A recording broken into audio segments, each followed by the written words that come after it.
Merci mon frère. Et je tiens à dire bonjour à ceux que je n'ai pas pu voir avant le culte. Comme vous avez entendu, on a la joie d'avoir les parents de Mélanie avec nous. Soyez les bienvenus, bénédiction dans le Seigneur.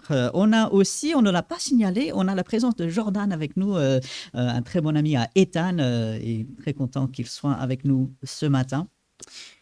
Pendant quelques minutes, j'aimerais diriger votre attention dans la première épître de Jean. Première lettre de Jean. Alors, vous allez tout à la fin de votre Bible, vous trouvez le livre de l'Apocalypse. Et ensuite, vous allez quelques pages avant cela et vous allez tomber sur la première lettre de Jean. Et nous serons dans le chapitre 2 ce matin pendant quelques minutes. La première lettre de Jean, chapitre 2. Nous allons lire des versets qui vont ressembler à ce que notre frère a lu tout à l'heure dans l'évangile de Jean. Alors, même auteur pour l'évangile et pour cette lettre de Jean. Donc, c'est un peu normal qu'on trouve des choses similaires. Je vais commencer à lire à partir de verset 7. Et je vais lire jusqu'au verset 17. C'est un passage un peu plus long, mais il est important. Suivez avec moi si vous avez ces versets sous les yeux. Première lettre de Jean, chapitre 2, à partir du verset 7 jusqu'au verset 17. Bien-aimés, ce n'est pas un commandement nouveau que je vous écris, mais un commandement ancien que vous avez eu dès le commencement. Ce commandement ancien, c'est la parole que vous avez entendue. Toutefois, c'est un commandement nouveau que je vous écris, qui est vrai en lui et en vous, car les ténèbres se dissipent et la lumière véritable paraît déjà. Celui qui prétend être dans la lumière et qui est son frère est encore dans les ténèbres. Celui qui aime son frère demeure dans la lumière et aucune occasion de chute n'est en lui. Mais celui qui est son frère est dans les ténèbres. Il marche dans les ténèbres et il ne sait où il va parce que les ténèbres ont aveuglé ses yeux. Je vous écris, petits enfants, parce que vos péchés vous sont pardonnés à cause de son nom. Je vous écris, Père, parce que vous avez connu celui qui est dès le commencement. Je vous écris, jeunes gens, parce que vous avez vaincu le malin. Je vous ai écrit, petits enfants, parce que vous avez connu le Père. Je vous ai écrit, Père, parce que vous avez connu celui qui est dès le commencement. Je vous ai écrit, jeunes gens, parce que vous êtes forts et que la parole de Dieu demeure en vous et que vous avez vaincu le malin. N'aimez point le monde, ni les choses qui sont dans le monde. Si quelqu'un aime le monde, l'amour du Père n'est point en lui. Car tout ce qui est dans le monde, la convoitise de la chair, la convoitise des yeux et l'orgueil de la vie ne vient point du Père, mais vient du monde. Et le monde passe, et sa convoitise aussi, mais celui qui fait la volonté de Dieu demeure éternellement. Que Dieu bénisse sa parole et qu'il l'utilise dans notre cœur ce matin, et aussi chaque jour de notre vie. Ces versets, il y a beaucoup de choses que nous pourrions dire sur ces versets. Je vais me contenter de quelques pensées pour alimenter notre réflexion et diriger finalement notre regard vers Dieu et essayer de rester assez pratique. Si on revient au verset 7, bien sûr, la première partie de ce passage, Jean, il fait un rappel. Il dit le plus grand commandement, le commandement que nous avons eu dès le commencement, c'est de nous aimer les uns les autres. Et la dimension que Jésus a apportée à cet amour, c'est de nous aimer comme lui, il nous a aimés. Et j'aime bien ce que Jean il dit ici, puisqu'il dit, verset 7, « Ce n'est pas un commandement nouveau que je vous écris, mais un commandement ancien que vous avez reçu dès le commencement. » Alors, dès le commencement du temps, parce que Dieu est amour et depuis toute éternité, il aime, gloire à Dieu. Et il y a aussi cet aspect, ce commandement d'amour, il est là depuis notre conversion. Et je veux insister là-dessus parce que je suis convaincu, Jean veut diriger ses frères et sœurs vers la persévérance dans l'amour. Vous savez, parfois, l'amour peut s'éteindre. L'amour peut se refroidir. Jean, quand il va transmettre ce que Jésus a dit aux 7 églises, il va parler à l'église d'Éphèse qui a perdu son premier amour. Et Jean écrit ici pour rappeler dès le début, le commandement, c'est de vous aimer les uns les autres. Pas simplement en parole, mais en action. Et ce même commandement, il est toujours là. Quel est le plus grand commandement encore pour nous aujourd'hui? C'est de aimer Dieu de tout son cœur, de tout son être, et aimer son prochain, c'est-à-dire celle qui est assis à côté de vous aujourd'hui, aussi comme nous-mêmes. Et je suis convaincu, Jean, il appelle à la persévérance dans l'amour, parce que parfois cet amour s'éteint, parfois on en a marre. Soyons honnêtes entre nous ce matin. Tout au début, c'est tout feu, tout flamme. L'amour, on se convertit à Dieu, peut-être on retrouve des frères et sœurs. Ah, c'est formidable. Là, c'est la joie. Comme disait le chant, je veux danser, louer. Ouais, c'est formidable. Mais au bout de quelques mois, au bout de quelques années, peut-être même des décennies, cet amour, c'est plus, je supporte mon frère et ma sœur. Il le faut, mais il n'y a plus cette même ardeur, il n'y a plus ce même ferveur qu'il y avait au début. Et Jean, alors qu'il est plutôt âgé, il est vers la fin de sa vie, il écrit à ces chrétiens qui, eux aussi, connaissaient bien le message de l'Évangile depuis assez longtemps. Il dit, en fait, aujourd'hui, peu importe les circonstances dans lesquelles vous êtes, peu importe les frères et sœurs qui sont autour de vous, qu'ils soient faciles, qu'ils soient peut-être un peu difficiles, nous avons un commandement qui est le même, qui n'a pas changé. Un commandement auquel moi, en tant qu'enfant de Dieu, je suis obligé d'obéir. Aimer ardemment, comme Dieu m'a aimé, aimer mes frères et sœurs. Nous l'avons entendu. Et ce n'est pas la première fois que Jean lui-même, il écrit ceci à ses chrétiens, mais il le répète. Pourquoi? Parce qu'ils en avaient besoin. Dieu nous l'a donné dans sa parole. Pourquoi? Parce que nous avons également besoin de cela. Ce commandement ancien, depuis le début, aimez-vous les uns les autres comme Christ a aimé.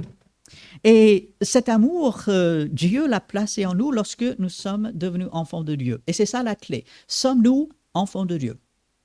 On devient enfant de Dieu, on ne naît pas enfant de Dieu, on devient enfant de Dieu. Et Jean, il va rappeler ce commandement, aimez-vous les uns les autres, persévérez. Nous avons besoin d'entendre cela. Ce n'est pas toujours facile en tant qu'enfant de Dieu, mais Dieu nous appelle à cela.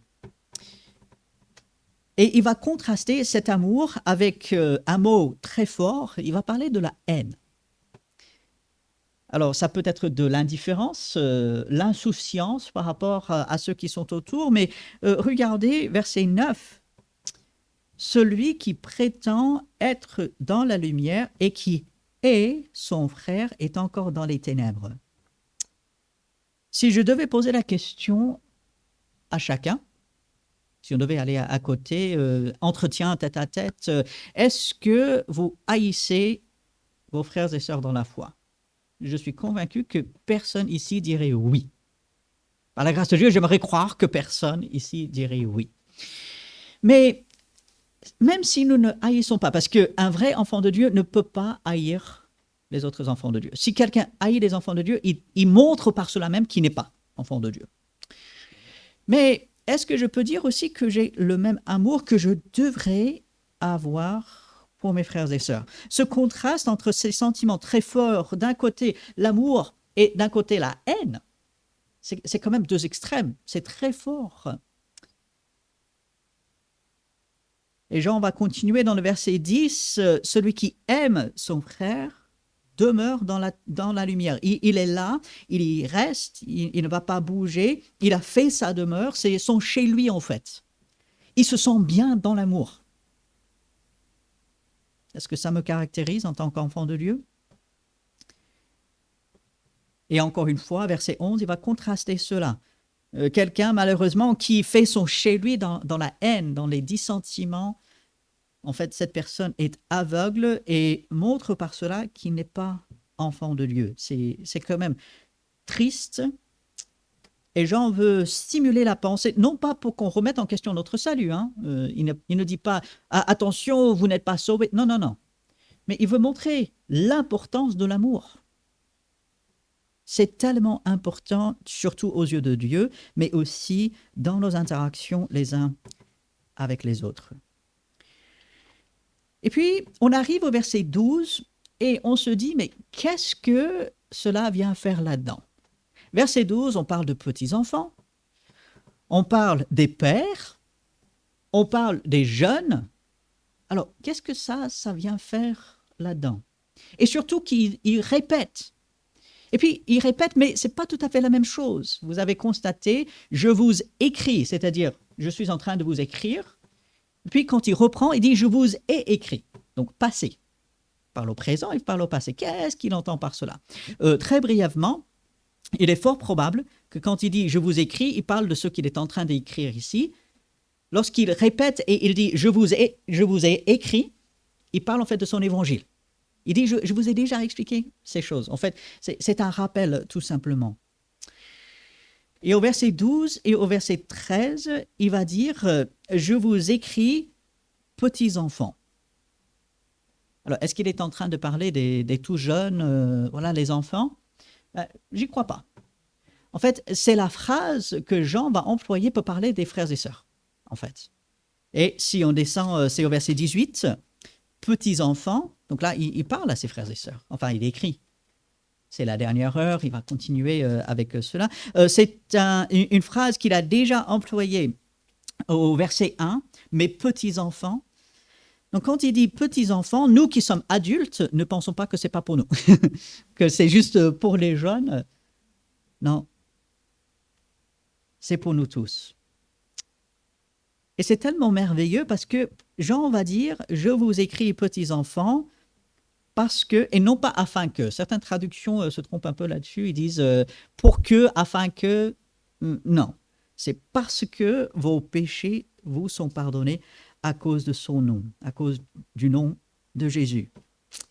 Et puis, il va redire cela au verset 13, « Je vous ai écrit, petits enfants, parce que vous avez connu le Père. » Connaître le Père, c'est en fait avoir une relation avec lui, c'est-à-dire être enfant de Dieu, être sauvé. Et Jean, il va dire, ça c'est pour chaque enfant de Dieu. Alors, ce n'est pas pour tout le monde, comprenons bien. Tout le monde n'est pas enfant de Dieu. On devient enfant de Dieu. Mais si nous sommes enfants de Dieu, ceci est pour nous. Et c'est merveilleux que Jean, il ne va pas mettre des catégories. Voilà, ça c'est juste pour toi ou juste pour vous. Et ça c'est juste pour vous. On a tendance, surtout aujourd'hui, à mettre les gens dans des catégories, des tranches d'âge. Vous voyez, là, c'est que pour ces gens-là. C'est que pour ces gens-là. Non, en fait, Dieu, nous le savons, il est pour tous. Et quand il sauve, il nous fait tous partie, il nous fait tous faire partie de la même famille. Jean, il va dire, je vous écris, petits enfants, parce que vos péchés vous sont pardonnés à cause de son nom, parce qu'ils ont connu le Père. C'est quelque chose de merveilleux. Et puis, il va faire deux distinctions quand même dans l'Assemblée. Il va parler des pères, pas forcément ceux qui sont plus âgés, bien que, voilà, on peut associer cela, mais ceux qui sont plus matures, ceux qui ont quand même quelques années avec le Seigneur. Et regardez ce qu'il dit. Verset 13, « Je vous écris, Père, parce que vous avez connu celui qui est dès le commencement. » Alors, qui est dès le commencement? C'est Jésus. Connaître Jésus, c'est le but de Jean. Connaître celui qui a donné sa vie pour nous, celui qui par amour, cet amour dont nous parlons depuis le début du culte, a donné sa vie, vous avez connu. Et ce n'est pas simplement la connaissance. Oh, notre frère Luc a parlé de la classe biblique hier. J'en fais un peu la pub. Venez, on se réunit une fois le samedi après-midi, une fois par mois. Donc, venez. Et c'est vrai, on discute de beaucoup de choses, on a un peu plus de connaissances, du moins j'espère. Mais ce n'est pas juste pour remplir la tête. C'est pour mieux connaître Dieu dans l'expérience, c'est pour nous rapprocher de lui. Vous avez connu, pas simplement avec l'intellect, avec juste le cerveau, mais dans l'expérience, celui qui est dès le commencement. Et au verset 14, « Je vous ai écrit, Père, parce que vous avez connu celui qui est dès le commencement. » Il dit, vous le savez, mais revenez dessus. On ne devrait jamais se lasser, avoir marre, trouver que c'est fatigant de revoir les mêmes choses dans la parole de Dieu. Si on a marre des versets dans la parole de Dieu, bon, déjà, on peut en trouver d'autres, il y en a tellement. Mais si on se lasse de la parole de Dieu, il faut demander à Dieu de nous renouveler. Il faut persévérer. Donc, il parle dans un premier temps, il écrit tout d'abord à ceux qui sont plus matures, ils ont leur connaissance, ils ont leur expérience. Il dit, voilà, je vous écris maintenant, je vous ai écrit parce que vous l'avez connu et vous agissez bien sûr en fonction. Et puis, versets 13 et 14, il va aussi écrire, parler à ceux qui ont peut-être moins d'expérience. Ceux qui sont jeunes, peut-être en âge, mais surtout dans la foi. Je vous écris, jeunes gens, parce que vous avez vaincu le malin. Alors, c'est quelque chose de merveilleux, parce que ce n'est pas simplement pour les jeunes. Alors, les jeunes, avec leur force, leur dynamisme, leur zèle, parfois déplacé, c'est vrai, qui a besoin d'être aiguillé, dirigé, mais ils sont tout feu, tout flamme, et ils y vont. Et Jean leur dit, vous avez vaincu le malin, Satan lui-même. Et j'aime bien ce mot « vaincu ». Nous savons que les jeunes, que ce soit en âge, les enfants, les ados, les jeunes gens, font face à beaucoup de tentations, beaucoup d'attaques. Il y a des attraits du monde, il y a des soucis. Ah, qu'est-ce qui va devenir après? Est-ce que ce monde existera? Oui, il existera. Dieu, il se charge de ça. Mais est-ce que j'aurai un travail? Qu'est-ce qui va arriver par la suite? On se pose beaucoup de questions. Et de savoir, comme Jean l'écrit, que si nous appartenons à Dieu, nous avons vaincu le malin. Satan, il est un ennemi vaincu. Ne vivons pas dans la défaite. Oui, il a ses traits enflammés. Paul nous dit de nous revêtir de toutes les armes de Dieu. Il rôde comme un lion, comme Pierre va le dire, il cherche à dévorer, mais il est vaincu. C'est Satan qui veut éteindre l'amour de Dieu en nous. C'est Satan qui nous tente. C'est Satan qui veut nous faire dévier de Dieu. Mais ce verset, ainsi que bien d'autres dans la parole de Dieu, nous montre que Jésus l'a vaincu. Satan, il est vaincu. Si je suis enfant de Dieu aujourd'hui, mon pire ennemi, qui est Satan lui-même, est déjà vaincu. Nous avons vaincu le malin. C'est pas simplement pour les jeunes. Les jeunes dans la foi, les jeunes en âge, c'est pour tous. Mais Jean, il s'adresse particulièrement à ces jeunes parce que tout feu, tout flamme, on avance, on est peut-être attaqué par Satan et on se pose la question, est-ce que j'ai fait le bon choix? Est-ce que peut-être il aurait mieux fallu chercher ma propre voie? Est-ce que ça vaut la peine de continuer? Et Jean dit oui. Le malin, Satan, l'accusateur, celui qui fait le mal, il est vaincu. Et puis au verset 14, je vous écris, jeunes gens, je vous ai écrit, jeunes gens, parce que vous êtes forts, bien sûr, par la grâce de Dieu, avec sa puissance, que la parole de Dieu demeure en vous et que vous avez vaincu le malin. Il va amplifier cette idée, on peut penser à la vigueur, le zèle, tout le dynamisme des jeunes. Et quand on est jeune dans la foi, combien d'entre nous ont fait cette expérience? On se convertit, on est vraiment tout feu, tout flamme, on veut servir le Seigneur, on veut faire plein de choses. Et c'est Dieu qui garde ce sentiment en nous. Et malheureusement, parfois, avec l'âge, bon, on perd un peu, n'est-ce pas? On perd un peu de nos moyens, physiquement, mais aussi peut-être spirituellement. On se lasse un peu, on lève le pied, comme on dit. Et bien, en toute chose, il faut avoir la sagesse de Dieu, mais il faut surtout persévérer. Et ainsi, on se pose la question, mais l'amour de Dieu qui a été manifesté en Jésus-Christ, cet amour que Dieu, lui, il a versé en moi si je suis son enfant, cet amour que je suis censé et commandé à manifester envers mes frères et sœurs, est-ce que réellement je le place? Est-ce que mon amour va vers Dieu, ce Dieu qui m'a aimé? Est-ce qu'il va vers mes frères et sœurs? Ou, apparemment, comme ces chrétiens, est-ce que mon amour va plus vers le monde? Alors, c'est un peu surprenant que Jean, il sera obligé de lancer cet avertissement au verset 15. Arrêtez d'aimer le monde. C'est littéralement ce qu'il dit. C'est pas juste attention, ne commence même pas. Non, en fait, ces chrétiens, malheureusement, ils avaient glissé dans cette habitude de aimer le monde, n'aimez point le monde. Mais attends, Robert, je pense à un verset, Jean chapitre 3, verset 16. Dieu a tant aimé le monde. Alors, Dieu a aimé le monde, mais moi, je ne devrais pas l'aimer. Non, mais je devrais avoir l'amour de Dieu. Et là, on pourrait passer beaucoup de temps pour définir à la fois l'amour et aussi le monde, parce qu'il peut avoir plusieurs significations. Alors, Dieu a aimé le monde dans le sens où il aime chaque être humain. Et il a donné Jésus-Christ, son Fils, pour sauver quiconque croit en lui. Nous devons aimer les gens perdus, les gens qui sont encore sans Christ. Nous devons faire cela.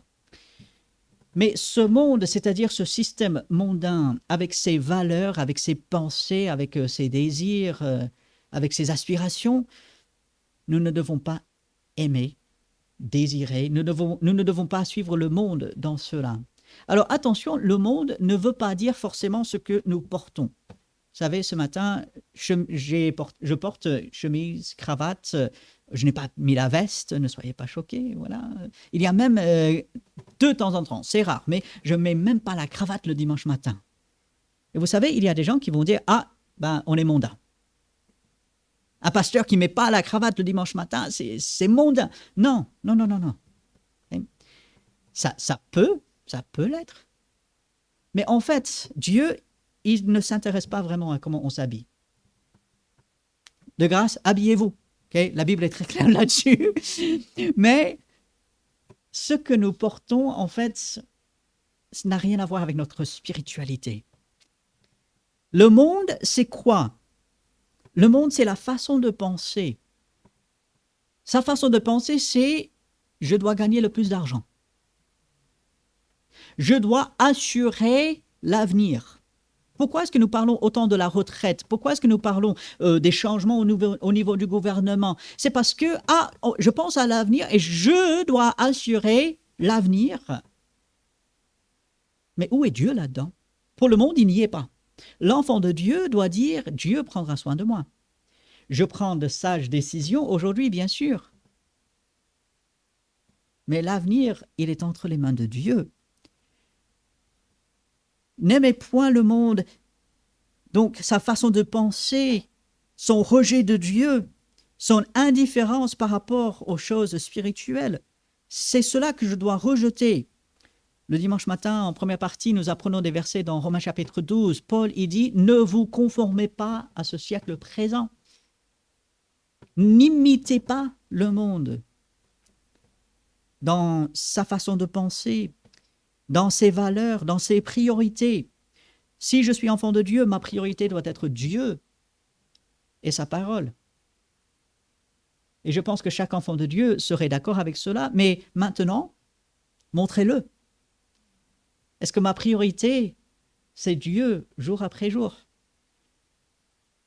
Bien sûr, nous passons énormément de temps au travail, c'est normal, mais est-ce que mon travail prend la priorité par rapport à Dieu? En tant qu'enfant de Dieu, une question à se poser. Le travail est important. Dieu nous donne le travail. Il est normal que l'homme, la femme, travaille. Mais le travail ne doit jamais remplacer Dieu. Mon amour, il va où? Est-ce qu'il va vers Dieu? Est-ce qu'il va vers d'autres enfants de Dieu? Ou est-ce qu'il va vers les choses de ce monde? Je ne dois pas donner mon amour aux choses de ce monde. Jean, il dit, n'aimez point les choses qui sont dans le monde. Une maison, c'est formidable, merci Seigneur. Une voiture, des différentes choses que nous avons, gloire à Dieu, c'est bien, mais est-ce que je m'attache à cela? Imaginez, demain, on vous expulse de votre maison. J'imagine le premier sentiment qui vous vient dans le cœur, c'est l'incompréhension, la tristesse, bouleversement, mais qu'est-ce que je dois faire? Mais si je suis enfant de Dieu, même cela, et c'est quand même assez radical, hein? Demain, on vous dit, partez de chez vous. Mais qu'est-ce qu'une maison? Qu'est-ce qu'un appartement? Demain, on vous enlève votre travail. Demain, on vous dit, pour X raisons, vous ne travaillez plus. Si vous êtes enfant de Dieu, même cela, bien sûr, il y a toute la tristesse, toute l'incompréhension, ça va être difficile, okay? On reconnaît cela. Mais même ça, Dieu est au contrôle. Et si je suis complètement effondré parce que je perds telle ou telle chose, est-ce que ça veut dire que je m'attache peut-être un peu trop à cette chose et pas assez à Dieu? Alors, je veux que ce soit trop clair. Lorsque nous perdons des choses, il y a un sentiment de vide, il y a un sentiment qui vient en nous, et ça, c'est tout à fait normal. Ne pensez pas que devant des pertes, devant des choses difficiles, on doit rester stoïque. Non. Dieu nous a donné des sentiments, être triste, être même dans l'incompréhension, c'est tout à fait normal. Mais devant les choses de ce monde, est-ce que je m'attache plus à elle ou à Dieu? Est-ce que je reconnais que tout ce que j'ai vient de Dieu? Si je suis enfant de Dieu, où va mon amour? Dieu, lui, il m'a manifesté son amour si je suis enfant de Dieu. Mais mon amour, est-ce que j'aime Dieu? Montrons-le. Obéissons-le. Est-ce que j'aime mes frères et sœurs? Encore une fois, montrons-le. Agissons. Ne le disons pas simplement, mais faisons-le. Ou est-ce que j'aime le monde?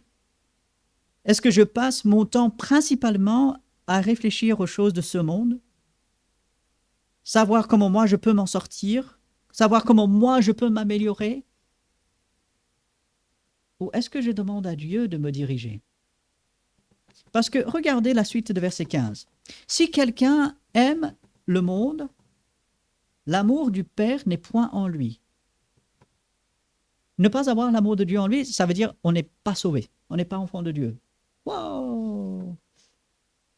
Alors attention, encore une fois, Jean ne veut pas faire peur à ces chrétiens en disant « Ah, attention, peut-être vous n'êtes pas chrétien », mais il veut montrer que quelqu'un qui systématiquement a l'habitude de passer les choses de cette terre, les choses de ce système mondain avant Dieu, ne peut pas prétendre être enfant de Dieu.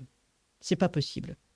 Jean n'est pas en train de parler d'un enfant de Dieu qui, de temps en temps, s'égare. Un enfant de Dieu qui, de temps en temps, chute. Jean est en train de parler de quelqu'un qui, systématiquement, a l'habitude de faire passer les choses de ce monde avant Dieu. Et quelqu'un qui dit ça tout en disant « Mais non, attends, c'est vrai, je fais ça, mais je suis quand même enfant de Dieu. Hein? » Jean dit « non, c'est pas possible. » Un réel enfant de Dieu aura l'amour de Dieu en lui, parce que c'est Dieu qui l'a placé là, et va montrer cela autour de lui. Jean est en train de parler d'un mode de vie, d'un style de vie. Il n'est pas en train de parler de nos luttes, parce que c'est une lutte. Hein. Ce monde, il est autour de nous, il nous attaque, il nous presse. Il n'est pas en train de parler des hauts et des bas de la vie chrétienne. Il n'est pas en train de parler de nos chutes et nos luttes. Il est en train de parler de quelqu'un qui systématiquement fait passer les choses de ce monde avant Dieu. Cette personne-là doit sérieusement s'interroger. Et puis, il va expliquer au verset 16, « Tout ce qui est dans le monde, la convoitise de la chair, la convoitise des yeux, l'orgueil de la vie ne vient point du Père, mais vient du monde. Souvent, on va faire la comparaison avec Ève dans le jardin, devant l'arbre de la connaissance du bien et du mal. Là, elle a vu, elle a convoité, elle savait que c'était un arbre avec un fruit qui pouvait rendre intelligent, et elle a pris. Tout cela ne vient pas de Dieu, mais vient du monde, vient de ce système mondain qui rejette Dieu, qui cherche à satisfaire ses désirs à tout prix, à tout moment. Et Jean dit, quelqu'un qui est continuellement attiré de cette façon ne peut pas se dire enfant de Dieu. Et si nous nous examinons comment nous sommes, où va notre amour? Est-ce qu'il va vers ce monde? Ou est-ce qu'il retourne à Dieu qui nous l'a donné en premier? Est-ce qu'il va vers les frères et sœurs? Et puis, Jean, il va terminer cette partie avec le verset 17 pour nous aider à bien comprendre. Le monde passe et sa convoitise aussi. Le monde passe. Ceux qui s'alarment pour la terre, ceux qui disent « Ah, si nous ne faisons rien, dans X années, la terre sera inhabitable. » Ceux qui disent « Cette terre, elle ne durera pas. » Ces personnes ont raison. C'est tout simplement, ils se trompent de l'auteur de la destruction de la terre. Ces gens pensent que c'est l'homme qui va détruire la terre. C'est faux. C'est Dieu qui la détruira. Mais cette terre, elle sera détruite. Les choses que nous avons aujourd'hui, les vêtements, les voitures, les maisons, des choses matérielles, la tablette, la caméra, on a acheté un nouveau micro pour l'église, merci Seigneur, on a toutes ces choses et c'est bien, on s'en sert pour la gloire de Dieu. Mais gardons toujours à l'esprit, tout cela partira. Un jour, c'est fini. Aujourd'hui, qu'est-ce que je fais pour Dieu? Aujourd'hui, qu'est-ce que je fais pour montrer l'amour de Dieu? Ce monde passe et sa convoitise aussi. La prochaine fois que Dieu nous met sur le cœur que je passe peut-être trop de temps à penser à mes affaires matérielles, peut-être que je suis trop attaché à telle ou telle chose, de revenir à ce verset. Ah, je ne l'aurai pas toujours. Avec le meilleur entretien, toute chose va se détruire. Et même si on arrivait à garder les choses des centaines et des centaines, allez, des milliers d'années, cette terre sera détruite. Ces choses passent. Et Dieu va renouveler toutes choses, gloire à Dieu. Il va faire une nouvelle terre, de nouveaux cieux, où la justice habitera. Amen. Et Jean, il termine cette partie en disant, celle qui fait la volonté de Dieu demeure éternellement. Ah oui, mais la volonté de Dieu, cette chose qui semble si mystérieuse, cette chose, on cherche. Je vous mets au défi de trouver un verset dans la Bible qui dit « cherchez la volonté de Dieu ». Bon, il faut la chercher, mais la Bible dit « prier pour connaître la volonté de Dieu ». C'est comme ça qu'on cherche, donc voilà. Mais la volonté de Dieu, comment, qu'est-ce qu'elle est? Comment est-ce que je peux la faire? Celui qui fait la volonté de Dieu. Mais c'est quoi la volonté de Dieu selon Jean dans ce passage? Aimez-vous les uns les autres. Si je suis enfant de Dieu, la volonté de Dieu pour moi, c'est de manifester son amour envers les autres et ça commence avec mes frères et sœurs en Christ. Et si je fais la volonté de Dieu, parce que je suis enfant de Dieu et que Dieu m'aide, je vais demeurer éternellement. Ce monde y passe. Un jour, ce sera une nouvelle génération. Un jour, même tout ceci disparaîtra. Qu'est-ce qui va demeurer? Si je suis enfant de Dieu, je vais demeurer. Alors, je dois mettre l'accent sur ce qui va durer. Où va mon amour? Dans les choses passagères de cette terre, de ce monde avec ses pensées sans Dieu, avec sa vision qui n'intègre pas Dieu, avec ses désirs qui sont contraires à la Bible? Est-ce que je consacre mon amour là? Ou est-ce que plutôt je consacre mon amour à ce qui va rester éternellement? Je le redonne en retour à Dieu. J'aime mes frères et sœurs avec un amour ardent, comme Paul, il va le dire quand il écrit à Timothée. Comme Jésus a dit, à ceux-ci, tous connaîtront que vous êtes mes disciples, à cet amour que vous avez les uns pour les autres.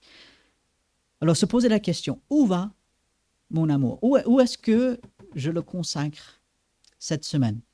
Déjà aujourd'hui, et puis cette semaine. Alors prenons quelques instants dans le silence devant Dieu, dans une prière silencieuse, pour demander l'aide de Dieu pour ceci, parce que finalement ça ne vient pas de nous, c'est Dieu qui le fait. Alors passons quelques instants dans le silence pour demander l'aide de Dieu, et puis je terminerai par une prière pour conclure cette partie. Notre grand Dieu, ton amour est si immense, si merveilleux, et tu nous l'as manifesté en Jésus-Christ. Et nous implorons ton aide pour manifester cet amour autour de nous concrètement dans nos actions, dans nos paroles. Aide-nous à ne pas aimer ce monde autour de nous, mais de nous attacher à ce qui va demeurer éternellement. Aide-nous à te ressembler dans ton amour. Tu as tout donné pour nous, tu as fait tout par amour, Seigneur. Et que notre amour puisse aller vers les autres et non pas vers ce système mondain. Que tu puisses nous fortifier pour cela, Seigneur, qu'il soit évident que ton amour est à l'œuvre en nous et parmi nous, et que tu puisses recevoir toute l'honneur et toute la gloire pour cela. En ton nom. Amen. Comme toujours, je vous laisse avec quelques versets dans la parole de Dieu et je ne pouvais pas m'empêcher d'utiliser ces versets ce matin. Éphésiens chapitre 3, versets 20 et 21. Or, à celui qui peut faire par la puissance qui agit en nous, infiniment au-delà de tout ce que nous demandons ou pensons. Et je sais qu'il y en a beaucoup qui ont une grande imagination, mais Dieu y fait encore plus grand. À lui soit la gloire dans l'Église et en Jésus-Christ, dans toutes les générations, au siècle des siècles. Amen. Allez, avec la bénédiction de Dieu, saluez les personnes qui nous font la joie d'être avec nous pour la première fois. Que Dieu bénisse chacun. Très bon dimanche. Saluez-vous les uns les autres.